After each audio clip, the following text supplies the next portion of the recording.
안녕하십니까. 청와대 수석대변인 강유정입니다. 43차 대통령 주재 수석보좌관 회의와 관련해서 알려드리겠습니다. 오늘 오후에 개최된 대통령 주재 제43차 수석보좌관 회의에 대해 브리핑하겠습니다. 이재명 대통령은 대수보 회의에서 공공부문 일자리 창출과 자영업 구조적 문제 해결 방안, 선택적 모병제 추진에 대해 보고받고 관련 대책을 논의했습니다. 이 대통령은 모두 발언에서 부동산 문제가 양극화와 불평등을 심화시키는 등 국민의 삶과 우리 사회 전반에 큰 영향을 미치는 핵심 문제라 짚었습니다. 이어 시장 상황과 국민 눈높이를 정교하게 반영해 공급, 세제, 금융 정책을 유기적으로 추진하고 주거 안정과 주거 사다리의 체계적인 구축에 정부 역량을 집중해야 한다 강조했습니다. 특히 공급 정책이 문제라 짚으며 인허가 절차를 최대한 단축하고 필요하다면 법과 제도를 과감히 개선해 택지를 확보하는 등 공급 총력전에 나설 것을 주문했습니다. 또한 이재명 대통령은 정책 발표 후에도 국민들과 정치권 등의 의견을 수렴해 정책을 보완하는 것이 정상적인 정책 결정 과정이라며 신혼부부의 결혼 페널티 등 국민이 체감하는 불합리한 제도를 지속적으로 개선해 국민의 시각에서 정책의 완성도를 높여야 한다 재차 강조했습니다.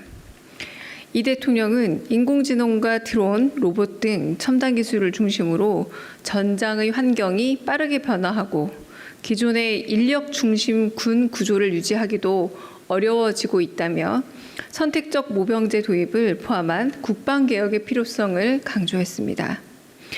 이어 이 대통령은 군 복무가 청년들에게 좋은 일자리와 교육, 자산 형성으로 이어질 수 있도록 정책을 촘촘하게 설계할 것을 당부했습니다.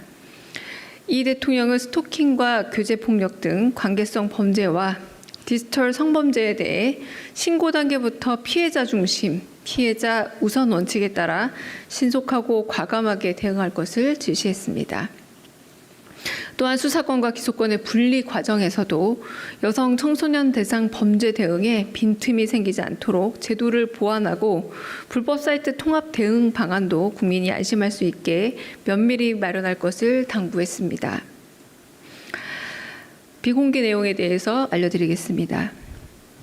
이 대통령은 이어진 비공개 회의에서 사회수석실로부터 공공부문 일자리 현황과 창출 방안에 대해 보고받고 단순 고용 증가가 자칫 예산 낭비로 비칠 수 있는 우려가 있는 만큼 사회적 효용과 실질적 편익성이 높은 일자리를 발굴해야 한다 강조했습니다.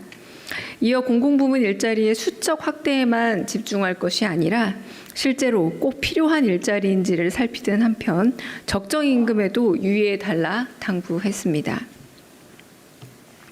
경제성장수석실로부터 자영업 구조적 문제 해결 방안에 대해 보고받은 이 대통령은 구조적 문제 해결 방안의 어려움에 공감하며 배달앱처럼 국민 모두가 필요로 하는 필수적인 업종은 공공배달앱 등의 활용도를 높일 방안이 없는지 살펴볼 필요가 있다 했습니다. 이어 보고된 군복무 선택권 확대를 위한 선택적 모병제에 대해서는 다양하고 폭넓은 토의가 진행됐습니다. 이재명 대통령은 인생은 투자라며 군에서의 시간이 헛되지 않아야 한다 강조하고 청년들의 가치관과 삶의 현주소를 반영해 기존의 시선에 붙박히지 않는 다양하고 창의적인 아이디어를 마련해달라 지시했습니다. 이상입니다. 아까 읽어드린 부분은 실질적 편익성인데 조금 낯설까 봐 제가 좀 천천히 읽었습니다. 편익성입니다. 네. 혹시 질문 있으시면 받겠습니다. 안녕하세요. 수석대변인님. 저 세계일보 이강진입니다. 혹시 대통령님께서 모두 발언에서 말씀하셨던 그 법과 제도를 고쳐서라도 파격적으로 확보해서 공급에 나서야 되겠다. 이거 혹시 염두에 두고 있는 뭐 법, 제도가 있는지나 구체적으로 좀 관련 논의가 이루어진 게 있는지 여쭙습니다.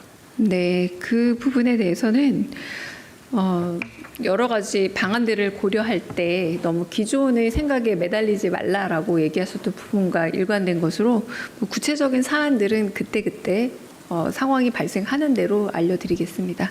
네. 네, 수석님, 뉴스원 한재준 기자입니다.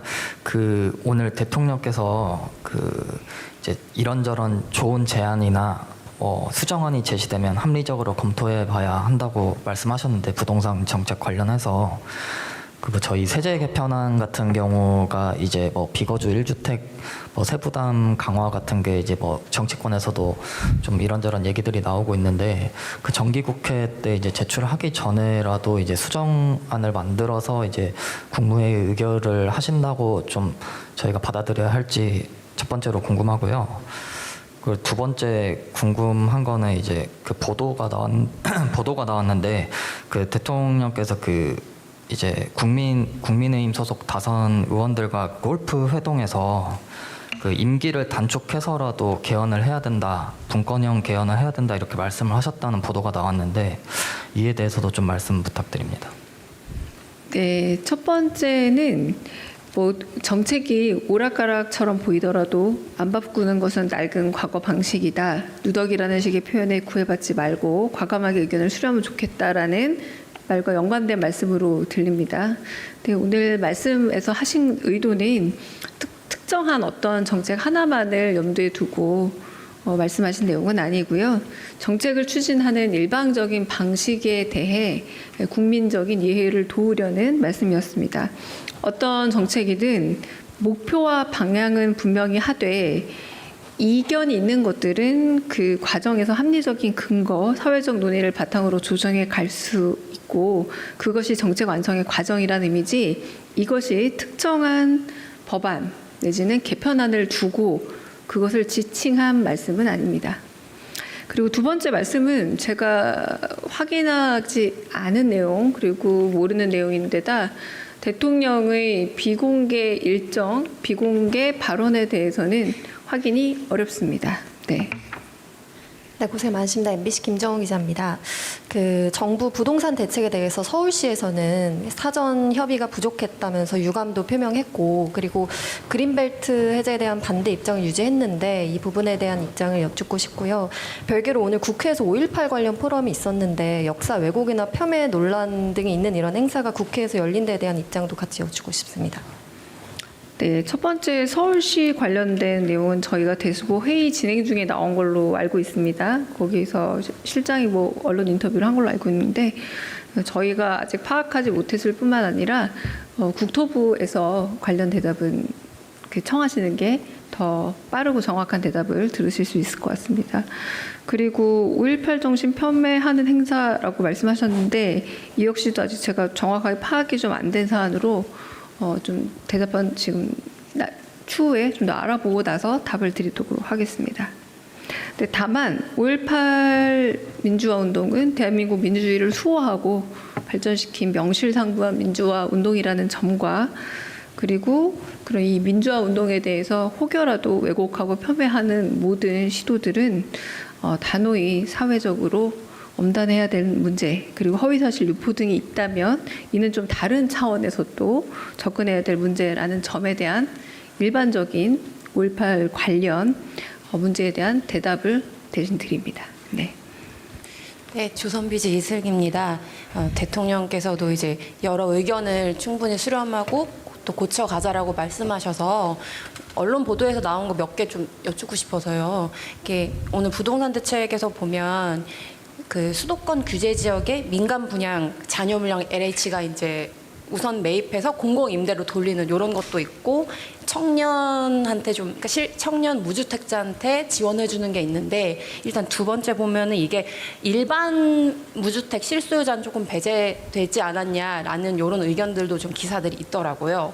그리고 또 두 번째는 이게 민간 분양했던 거를 공공 임대로 돌리면 분양 기회 주는 거랑 임대료 공급하는 건 아예 성격이 좀 다른데 이게 분양을 받을 수 있는 신락 같은 희망도 좀 잃는 게 아니냐라고 좀 아쉬워하는 글들도 좀 있더라고요. 그래서 이런 거 좀 청와대에서 어떻게 보시는지 여쭙고 싶습니다.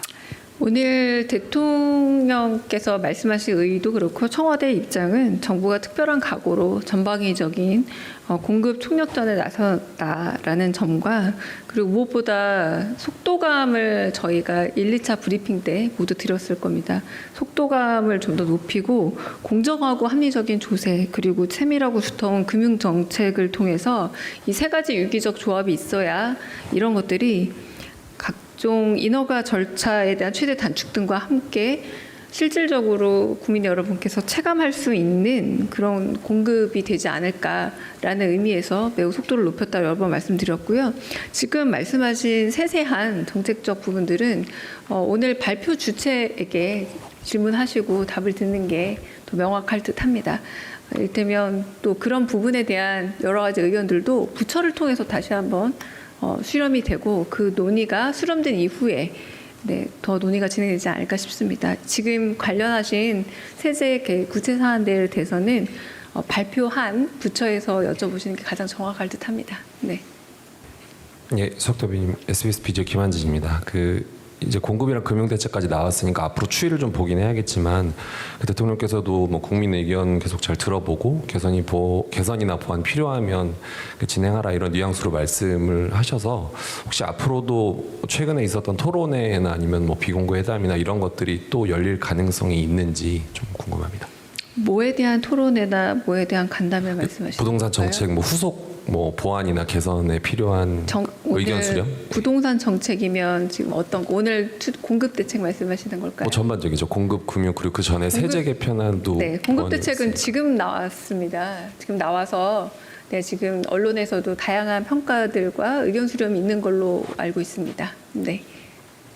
예, 저 CBS 김영준 기자입니다. 저기 사관학교 통합 관련해서요. 네. 오늘 대수보회의에서 선택적 모병제 관련 논의가 네. 있었다고 했는데 혹시 함께 논의가 됐는지 그리고 대통령께서 얼마 전에 업무보고 때 말씀하셨던 그 쿠데타 방지라는 목적과 국방부가 그동안 설명해왔던 합동성 강화 등의 목적이 지금 언론에 함께 지금 다 소개되고 있어서 조금 그 혼선이 있는 것 같은데 약간 좀 정리를 청와대에서 해주실 수 있을지 그리고 마지막으로 그 사관학교 통합에 반대하는 총동창회 측에서 대통령 면담을 요구하고 있다고 들었는데 혹시 예정이 있으신지 궁금합니다. 청동창회 내지는 전직 교장 선생님들과 지금 오늘 국방부 장관이 만나는 걸로 저는 알고 있거든요. 네. 그래서 그 부분 문제 역시도 저희가 이제 아무리 청와대라고 할지언정 이제 가장 부처 업무에서 핵심적인 사안들입니다. 그래서 부처에서 아마 지금 대응 중인 것으로 알고 있고요. 당연히 뭐 필요에 의하면 나중에 보고가 들어오고 논의도 될 거라고 여겼습니다. 오늘은 선택적 모병제에 대해서 얘기를 나눴고 그리고 이에 대한 구체적 계획에 대해서는 국방부가 아마 연내에 발표할 걸로 보입니다. 그리고 내년부터 제도를 시행하면서 초기 운영 성과를 고려해서 그 이후를 이제 수정 보완하면서 추진할 예정으로 알고 있습니다. 구체적 계획 역시도 국방부에서 발표할 거고 저희는 이 정도 로드맵이 오늘 대략 회의에서 논의되었다라고 말씀드리겠습니다. 네.